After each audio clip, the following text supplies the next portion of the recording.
Picture this, Nicki Minaj at the 2012 Grammys, not with a date, but with a fake pope. The Catholic Church was not amused by her Roman holiday performance, which was less about the music and more about giving the Vatican a heart attack. I mean, who knew you could make the Pope blush from all the way in Rome?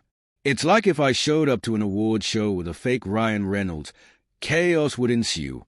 Then there's the swollen testicles saga. Nicki once shared a tale on Twitter about her cousin's friend in Trinidad who supposedly got swollen testicles from a vaccine.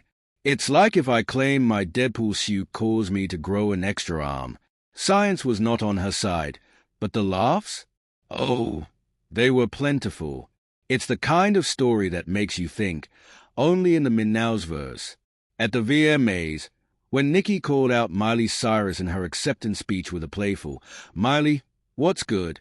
It was like watching a diplomatic spat but with more glitter and less diplomacy. I mean, shade so strong it could provide shade for the entire audience. It was the kind of moment you'd want to replay just to catch all the nuances, like trying to understand my fourth wall breaks.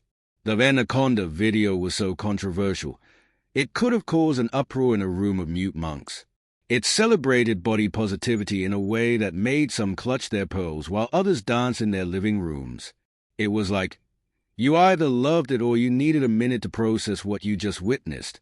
It was a visual equivalent of me dropping a witty one-liner. Not everyone gets it, but those who do, love it. When Nicki and Mariah were judges on American Idol, their feud was the entertainment. It was like watching two cats in a sack, except one cat was a diva and the other was Nicki Minaj. Pure, unscripted reality TV gold. Their feud with Cardi B culminated in a New York Fashion Week scuffle, proving once and for all that fashion can indeed be a battlefield. It was less about the clothes and more about the claws. Fashion Week, or should we say, Fisticuffs Week. Nicki's love for Harajuku culture led to accusations of cultural appropriation. It's like if I started calling myself Maple Syrup Ryan and wore nothing but plaid.